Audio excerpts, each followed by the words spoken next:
함께 나누실 말씀은 사무엘상 30장 21절부터 25절까지의 말씀입니다. 사무엘상 30장 21절부터 25절까지의 말씀 우리 다 같이 한 목소리로 합독하겠습니다. 다윗이 전에 피곤하여 능히 자기를 따르지 못하므로 부솔 시내에 머물게 한 200명에게 오매 그들이 다윗과 그와 함께한 백성을 영접하러 나오는지라.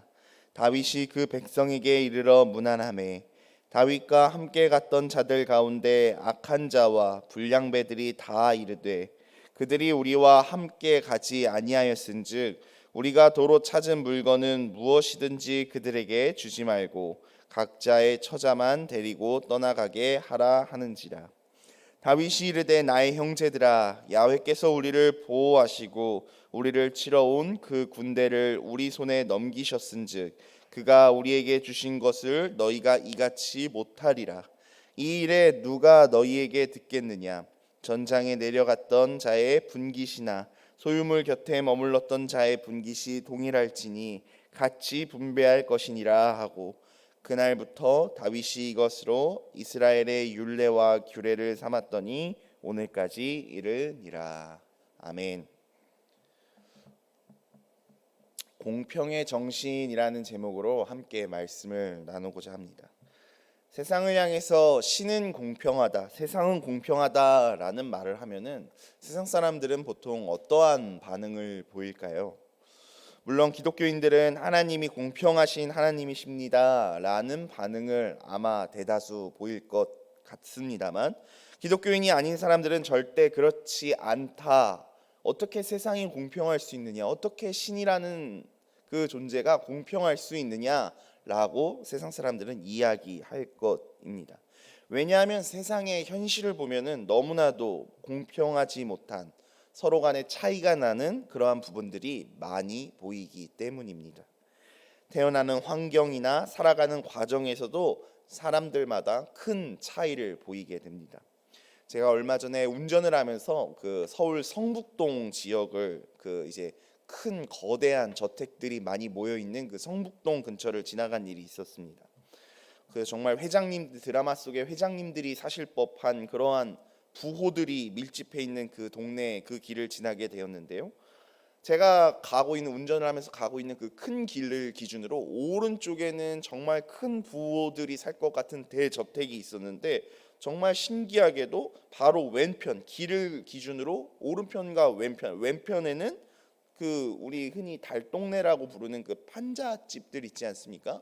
너무나도 그 언덕에 그 슬레이트 지붕으로 지어진 그러한 집들이 있는 것을 보면서 와, 한 동네 안에 어떻게 이 길 하나를 기점으로 한쪽은 정말 너무나도 큰 대저택들이, 한쪽은 보기에도 너무 낙후돼 보이고 어려워 보이는 저러한 집들이 어떻게 이렇게 한 동네에 모여 있을 수 있을까?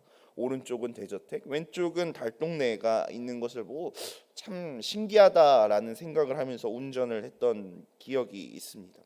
어떻게 같은 동네, 한 동에 살아가면서 저렇게 빈부격차가 크고 저렇게 큰 생활 수준이 나타날 수 있을까?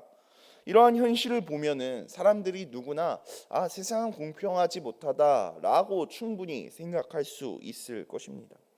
어떤 사람은 대대로 그 부자의 집에 태어나 노동을 하지 않아도 평생을 호의호식하며 지내는 반면에 어떤 사람은 가난하고 부족한 집에 태어나 정말 뼈가 빠진다라는 표현을 하지 않습니까? 일하면서 고생해서 벗어나지 못하는 것을 보면서 세상은 공평하지 않다, 하나님은 공평하지 않다라고 세상 사람들이 이야기한다라는 것이죠. 또 어떤 사람은 평생을 건강하게 사는 반면에 어떤 사람은 태어날 때부터 자기의 어떠한 실수와 자신의 어떠한 그런 것들이 아닌 태어날 때부터 질병으로 고생하는 사람들이 있습니다. 이러한 것을 보면은 공평하지 않다라고 말할 수 있는 것이죠. 사람들은 이러한 차이를 말하면서 신은 공평하지 않다라고 반박하거나 신은 존재하지 않는다라는 하나님을 부정하는 그러한 주장을 하기도 합니다. 하지만 이러한 주장의 한결같은 이유는 사람의 의지와 무관하게 주어진 환경적인 조건들의 차별에 있습니다. 가령 태어날 때의 환경과 조건들은 사람의 의지로 선택할 수 있는 부분이 아닙니다. 따라서 이러한 부분을 인간의 영역이 아닌 하나님의 영역으로 본다면 어떻게 사랑의 신이 이처럼 사람들을 각각 불공평하게 대할 수 있겠냐라는 질문이 나올 수밖에 없다라는 것이죠. 하나님께서 공평하시고 또한 공평하신 분이라면은 모든 사람이 다 동일한 조건에서 태어나서 그 사람의 노력과 그 사람의 성실 여부에 의해 어떠한 열심히 한 사람은 잘 살게 되고 게으르고 성실하지 못한 사람은 조금 못 살게 되어야, 이것이 공평한 것이 아니냐라는 것입니다. 이것을 보면 세상은 자기의 의지와 상관없이 주어진 열악하고 고통스러운 환경과 조건에 대하여 분노하고 반발할 그 가능성이 우리 주변에 너무나도 많이 있음을 보게 됩니다. 이러한 분노가 이제 하나님이라는 그러한 신이라는 존재 자체까지 부정하게 하는 것입니다. 오늘날 우리 사회가 열광하는 단어 아니겠습니까? 공정과 평등과 공평, 이러한 단어, 우리 사회가 오늘날 너무나도 열광하는 단어이지요. 공평이란 어느 한쪽에 치우치지 않는 공정함을 뜻합니다. 그렇다면 하나님은 공평하신 분이다라고 말할 때 과연 여러분은 하나님의 공평에 대하여 아무런 의문이나 아무런 불만 없이 그대로 그 하나님은 공평하신 하나님이다라는 사실을 받아들이고 계신가요?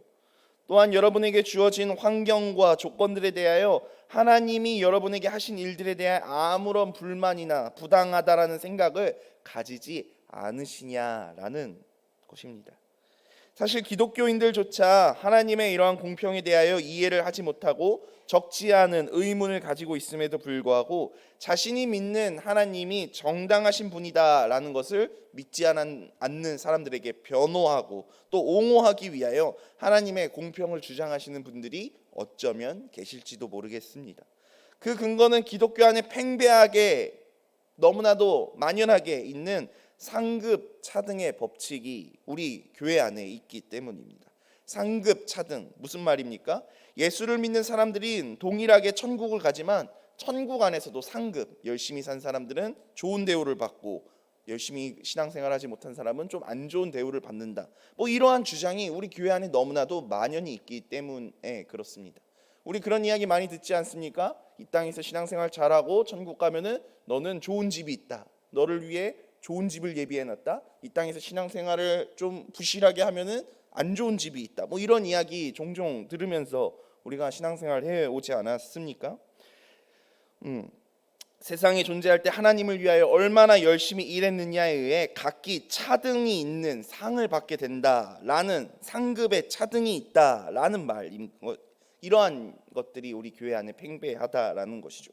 하지만 근데 제가 성경 어디를 찾아봐도 사실 이러한 상급 차등에 대한 이야기는 그 어떤 곳에서도 찾아볼 수가 없었습니다. 오히려 이것은 성경이 가르치는 바가 아닙니다. 성경은 오히려 이러한 상급 차등이 없음을 명백하게 이야기하고 있습니다.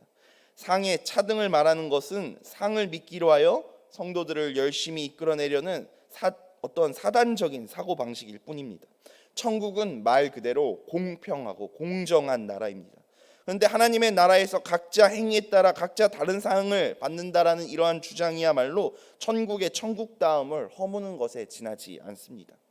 오늘 우리가 읽은 이 다윗의 본문에서도 이와 비슷한 것을 확인할 수 있습니다. 다윗은 자기의 아내와 또한 자녀들을 포로로 끌고 간 아말렉을 치기 위하여 하나님께 질문합니다. 그리고 하나님께서 그 아말렉들을 쫓아가라 라고 다윗에게 명령하시자 다윗이 군사들을 데리고 악한 그 아말렉을 치게 됩니다. 이것은 단지 하나님의 허락을 받는 과정이 아니라 전쟁의 그 자체, 승패 여부가 하나님께 달려있음을, 하나님 손에 달려있음을 뜻하는 것입니다. 즉 하나님께 묻는다는 것은 전쟁의 승리가 하나님께 있다라는 것을 의미하는 것이지 단순히 하나님의 결재를 받는 차원이 아니었다라는 것입니다. 우리는 이 점을 소홀히 하거나 간과해서는 결코 아니 됩니다. 인간의 군사력과 인간의 어떠한 최신 무기와 전투력에 상관없이 승리는 하나님의 손에 있다라는 것입니다. 따라서 하나님께서 나가 싸우라라고 하신 것은 이미 군사의 수나 힘에 상관없이 너가 승리하였다라는 것을 뜻한다라는 것을 기억해야 한다라는 것이죠. 그런데 9절과 10절에 보니까 이러한 문제가 나옵니다. 9절 10절 제가 한번 다시 읽어보겠습니다. 이에 다윗과 또 그와 함께한 600명이 가서 부솔 시내에 이르러 뒤떨어진 자를 거기에 머물게 했으되 곧 피곤하여 부솔 시내를 건너지 못하는 200명을 머물게 했고 다윗은 600명을 거느리고 쫓아가니라 라고 나옵니다. 이 구절을 보니까 600명의 군사가 다윗을 따랐는데요, 그 중에서 200명이 피곤하고 기력이 힘이 없어서 행군에서 뒤처지게 되자 이 200명을 이제 쉬게 하고 나머지 400명을 데리고 가서 아말렉과 전투를 한 것을 우리가 알 수 있습니다. 근데 이제 문제가 발생합니다. 22절에, 오늘 우리가 읽은 본문이죠. 22절에 가니까 다윗이 함께 갔던 자들 가운데 악한 자와 불량배들이 다 이르, 함께 갔던 그 200명, 쉬었던 200명이 아닌 그 400명, 그 함께 갔던 자들 중에 불량배와 또 악한 자가 있었나 봅니다. 그 400명 중에 악한 자와 불량배들이 다윗에게 이르되 그들이 우리와 함께 가지 아니하여 하였은즉, 이 200명이 우리와 함께 가지 아니하였은즉 우리가 도로 그 아말렉으로부터 찾아온 물건이 무엇이든지 이 사람들 200명의 사람들에게는 주지 말고 각자의 처만 데리고 이 사람들이 떠나가게 할 수 있게 하자라고 이야기하는 것입니다. 이 내용을 보니까 전투에 참가하지 않은 사람들 중 이제 전쟁에 참가하지 않고 쉬었던 사람들에게 자신들이 싸워서 얻은 전리품과 이런 것들을 분배하지 말자라고 이 전쟁에 나갔던 400명이 이야기하고 있는 것입니다. 싸우지 않은 사람들은 각자 자신들의 자녀들과 처만 데리고 돌아가게 하고 전쟁에서 얻은 전리품은 전쟁에 참여한 사람들만 얻자, 그것은 우리들만의 몫이다 라고 주장했다라는 것입니다. 여러분, 이 악한 자들과 불량배들의 생각과 사고의 방식이 우리의 사고방식 그대로라는 생각이 들지 않습니까? 내가 그렇잖아요. 전쟁에 나가서 이겼으니까 이겼고 전쟁에서 얻은 것은 전쟁에 참여한 자들이 얻어야지, 전쟁에 나가지 않고 우리는 목숨을 걸고 전쟁에 나가서 이만큼 싸웠는데 이 불깃은, 이 전쟁에 이 얻은 것은 우리가 갖고 나머지 200명도 쉬었던 사람은 안 가져가는 게 당연하지 않겠냐라는 말입니다. 이러한 결과 상급을 줌에 있어서 일한 사람에게는 일한 사람과 일하지 않은 사람들에게 차등을 주어서 이것들을 주는 것, 이것은 악한 자들과 나쁜 그 불량배들이 주장하는 것이다라고 오늘 성경은 이야기합니다. 다시 말해서 잘하면 잘한 만큼, 못하면 못한 만큼 다르게 보상을 받는 것이 당연하지 못하나 행한 사람들이라 이제 행하지 않은 사람들이나 똑같이 받는다면은 그것이야말로 공평하지 못한 하나님이시다라는 사고방식을 가지고 있는 것입니다. 전쟁에 나갔던 사람이나 전쟁에 안 나갔던 사람이나 하나님께서 똑같이 주신다면 그 하나님이 어떻게 공평할 수 있겠습니까? 라고 오늘 이 백성들이 똑같이 이야기하는 것입니다. 그들이 왜 이러한 말을 합니까? 그것은 아말렉과의 전쟁에서 승리를 자신의 힘으로 싸워서 이겼다라고 생각하기 때문입니다. 내가 힘써 싸워서 이 전리품을 얻었으니 힘써 싸운 사람들이 서로 나누는 것이 당연합니다 라고 말하는 것입니다. 피곤하다고 전쟁에 참여하지 않은 사람들은 그들이 잃어버린 처자를 찾아주는 것만으로도 감지덕지해야지 어떻게 그들이 전쟁에서 얻은 그 노획물까지 가지려고 합니까? 그러니 그들에게는 처자만 주어 데리고 떠나게 하라라는 것입니다. 이 사람들의 주장에 대해서 다윗은 어떻게 이야기합니까? 오늘 본문 23절과 25절입니다. 제가 한번 읽어보겠습니다. 다윗이 말합니다. 다윗이 이르되 형제들아, 야훼께서 우리를 보호하시고 우리를 치러 온 그 아말렉 군대를 우리 손에 넘기셨은즉 그가 우리에게 주신 것을 너희가 이같이 못하리라. 그러니까 400명은 갖고 200명은 안 주는 그것들을 너네가 그렇게 하지 못할 것이다 라고 이야기하는 것입니다. 이 일에 누가 너희에게 듣겠느냐? 전쟁에 내려갔던 자의 분깃이나 소유물 곁에 머물렀던 자의 분깃이나 두 집단 다 동일하게 같이 분배할 것이다 하고 그날부터 다윗이 이것으로 이스라엘의 율례와 규례를 삼았으니 오늘까지 이르니라 라고 하면서 오늘의 본문이 끝납니다. 이것이 다윗의 말입니다. 다윗은 승리의 그 자체, 승리할 수 있었던 이유를 자신들의 것이라고 여기지 아니하였습니다. 하나님께서, 야훼 하나님께서 우리 손에 붙이셨기 때문에 승리한 것임을 확신합니다.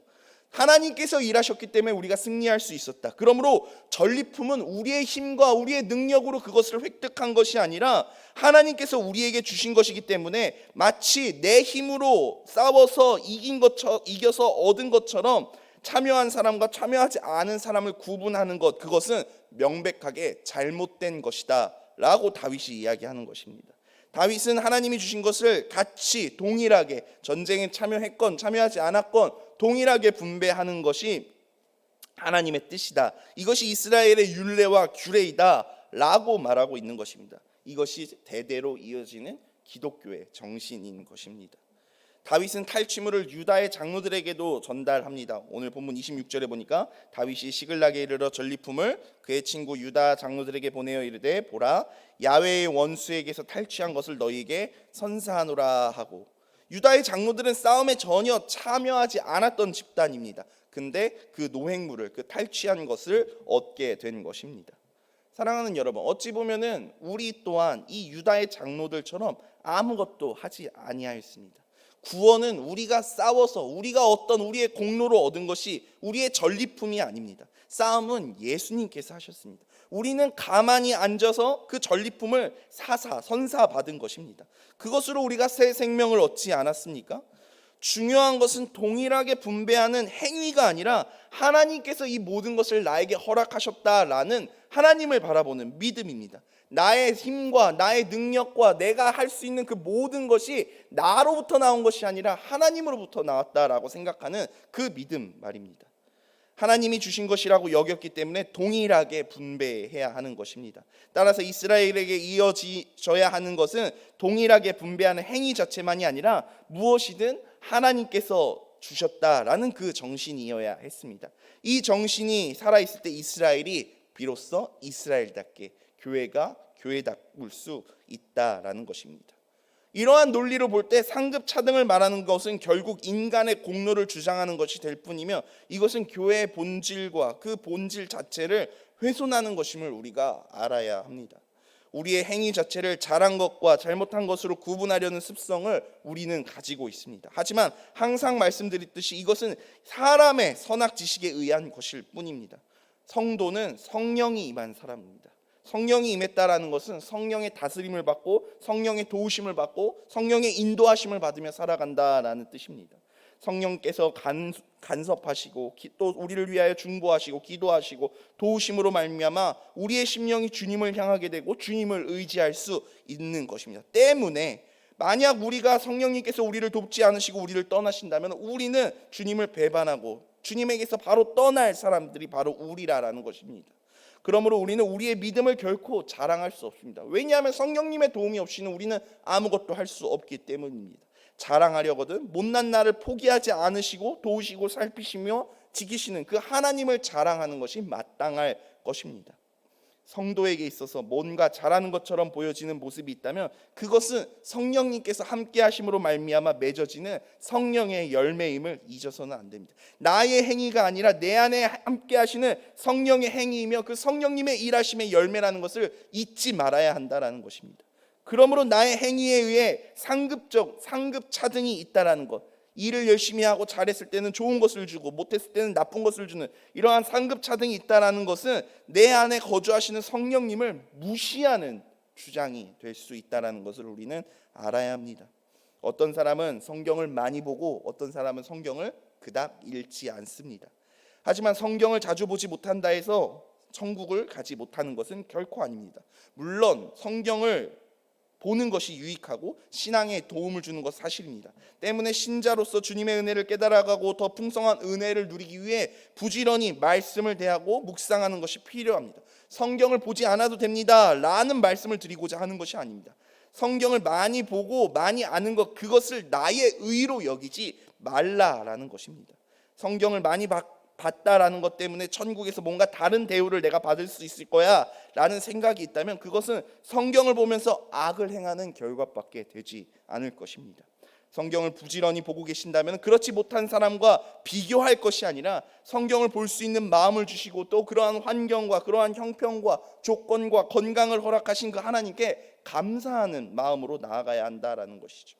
이런 마음이면 성경을 많이 보는 성도와 보지 못한 성도가 만났을지라도 그러한 문제로 벽이 생기는 일이 없지 않겠습니까? 이것이 오늘 본문에서 다윗이 이스라엘의 율례와 규례로 삼은 정신이다라는 것입니다. 마태복음 20장에 보면은 포도원 품꾼의 이야기가 나옵니다. 1절에 보니까 20장 1절에 보니까 천국은 마치 품꾼을 얻어 포도원에 들여보내려고 이른 아침에 나간 집주인과 같다. 천국은 마치 이른 아침에 나간 집주인과 같다라는 말로 시작합니다. 천국을 어떤 장소로 이야기하는 것이 아니라 집주인과 같다라고 천국을 표현하고 있습니다. 즉 사람을 가르쳐서 천국이라고 이야기하고 있는 것입니다. 그것은 품꾼을 구하러 간 주인의 그 마음, 그것이 곧 천국이다라는 것입니다. 이 비유에 보면 주인에 의해서 포도원에서 일하게 된 품꾼들이 각자 시간대로 구분되어져서 일하게 됩니다. 이른 아침에 새벽 5시에 나가서 부름을 받아서 일하게 된 사람, 그리고 9시, 12시, 3시, 6시까지 이렇게 일한 사람들에게 동일하게 품삯을 줍니다. 이에 대해서 일찍 와서 더 많이 일한 사람에게 주인이 더 많은 품삯을 주지 않습니다. 더 많이 일한 사람이 와서 주인에게 원망합니다. 품꾼들은 하루 한 데나리온씩, 그 당시에 정당한 일당이었던 하루 한 데나리온씩을 받기로 주인과 이미 약속하였지만 늦게 온 사람이나 일찍 온 사람이나 동일하게 주는 것이 주인의 뜻이었다라는 것을 이야기합니다. 이처럼 천국은 우리가 일한 시간과 양을 보고 그에 따라 차별하는 것이 아님을 이 비유를 통해 우리는 알 수 있습니다. 여러분, 하나님은 공평하신 하나님이십니다. 다만 우리가 세상의 것을 너무나도 중요하게 여기기 때문에 때로는 하나님께서 공평하시지 않은 것처럼 느껴질 때가 종종 있습니다. 하지만 천국을 소원하는 마음이라면 하나님의 공평이 무엇인가를 알게 될 것입니다. 부자든 가난한 자든 건강한 사람이든 건강하지 못한 사람이든 상관없이 오직 믿음으로 가는 나라가 바로 천국이며, 이 믿음은 하나님에 의해서 주어지는 하나님의 귀한 선물이기에 하나님은 공평하시다라고 우리는 말할 수 있는 것입니다. 그런 믿음을 선물로 받지 못한 사람은 억울하지 않겠습니까? 교회 나오지 아니하는 사람들은 그러면은 억울하잖아요 라는 생각하실 수 있습니다. 그렇게 보면 하나님께서 마치 공평하지 못한 것처럼 여겨집니다. 차라리 모든 사람들에게 믿음의 선택권을 주셔서 잘 믿는 사람들을 골라서 천국에 보내시는 것이 어쩌면은 공평하다라고 생각할지도 모르겠습니다. 그러나 앞서 말씀드렸던 것처럼 하나님의 은혜와 도움 없이 우리는 스스로 우리의 믿음을 지킬 수 없기에 그렇게 되면 천국에 갈 사람은 아무도 없습니다. 모두가 탈락할 것입니다. 자신의 노력과 자신의 어떤 신앙의 경륜으로 천국을 간다면 우리는 아무도 천국에 가지 못할 것입니다. 그러므로 믿음을 주시고 믿음을 지켜주시고 도와주시는 하나님께 우리는 감사할 수밖에 없다라는 것입니다. 천국은 우리가 어떠한 일한 것, 우리의 어떤 공로로 가지 못합니다. 이것은 하나님의 공평입니다. 성도는 오직 하나님의 도우심과 은총으로만 살아갑니다. 그러므로 자랑할 것이 없습니다. 다른 사람보다 내가 더 많이 받아야 합니다 라고 말할 만큼 자랑할 것이 없는 사람들이 바로 성도라는 것입니다. 나의 일한 것으로 내가 살아가는 것이 아니라, 내가 이만큼 한 것이 아니라 하나님께서 부어주시는 놀라운 은혜로 내가 이만큼 살아갈 수 있습니다 라고 고백하는 사람이 바로 성도라는 것이죠. 나의 일한 것으로 사는 것이 아니기 때문에 다른 이와 다르게 내가 대우받아야 됩니다. 저 사람은 조금만큼 일했고 나는 이만큼 일했잖아요 라고 말할 수 없다라는 것이죠. 이것이 공평이라는 것입니다. 교회는 서로가 서로의 짐을 지어지는 곳입니다. 다윗은 피곤한 사람들은 쉬게 했어요. 피곤한 그 200명은 쉬게 했습니다. 그러나 전리품은 전쟁에 참여한 사람이나 전쟁에 참여하지 않은 사람이나 동일하게 분배합니다. 만일 전투에 군사력이 필요했다라면 이렇게 하지 못했을 것입니다. 비록 피곤하다 할지라도 억지로 가서 200명이면 지금 한 사람이 지금 저 아말렉 사람들을 봐. 지금 이 군사력 한 명 한 명이, 군사 한 명 한 명이 아쉬운 이 시기에 지금 안 나가서 싸우면 어떻게 되겠니? 우리가 이길 수 있겠니? 근데 다윗의 승리의 조건은 군사력이 사람이 600명이 있건 400명이 있건 1명이 있건 2명이 있건 그것의 그 승패의 결과가 없다라는, 오직 승패의 결과는 하나님께 있다라는 것을 다윗이 알고 있었다라는 것입니다. 사람의 힘으로 싸우는 전투가 아니었다라는 것을 다윗이 알았기 때문에 피곤한 자는 쉬게 할 수 있었다라는 것이죠. 반면에 사람의 힘으로 싸우는 아말렉은 오늘 다른 모습을 보여줍니다. 오늘 본문의 13절에 보니까 다윗이 길을 가다가 만난 소년과 이러한 대화를 나누는데요. 제가 한번 읽어보겠습니다. 다윗이 그에게 이르되 너는 누구에게 속하였으며 어디에서 왔느냐 하니 그가 이르되 나는 애굽의 소년이요 아말렉 사람의 종이더니 사흘 전에 내가 병이 들매 주인이 나를 버렸나이다 라고 말합니다. 아말렉을 쫓던 다윗이 길에서 애굽 사람 하나를 만났는데 이 사람이 병이 들어서 아말렉 사람인 주인에게 버림을 받았다라고 합니다. 즉 병이 든 사람은 쓸모가 없기 때문에 버려진 것입니다. 이것이 세상의 방식입니다. 사람의 힘으로 사는 세상은 쓸모 있는 사람과 쓸모 없는 사람을 구분합니다. 그리고 행한 일에 대하여 가치를 따지고 그에 상응하는 대가를 부여합니다. 하지만 교회는 하나님의 힘으로 존재합니다. 인간의 힘이 아니기에 인간의 행위와 조건을 보면서 쓸모 있는 사람과 쓸모 없는 사람을 구분할 수 없는 곳이 바로 교회라는 것입니다. 그래서 공평이라는 말을 할 수 있는 것입니다. 당연히 인간의 행위에 따른 차등 또한 존재할 수 없습니다. 이러한 공평의 정신이 우리 여의도 순복음 송파교회 가운데도 있기를 소망합니다.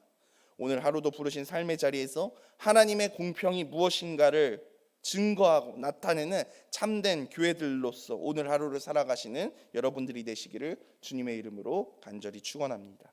제가 기도하겠습니다. 하나님 아버지 감사합니다. 하나님 오늘 이 아침 새벽을 깨우게 하시고 오늘 다윗을 통하여 우리에게 힘을 주시고 능력 주시는 분이 하나님이심을 다시 한번 깨닫게 하여 주심에 감사드립니다. 오늘 하루 하나님께서 부르신 가정과 직장과 학업 그 삶의 자리에서 내가 이만큼 했습니다. 나의 의의를 나타내고 나의 공로를 나타내는 삶이 아닌 모든 것이 하나님께서 도우시고 허락하셨다라는 그 감사와 은혜의 고백만이 우리의 삶을 통하여 증거되고 나타나게 하여 주시옵소서. 모든 말씀 예수님의 이름으로 간절히 기도드리옵나이다. 아멘.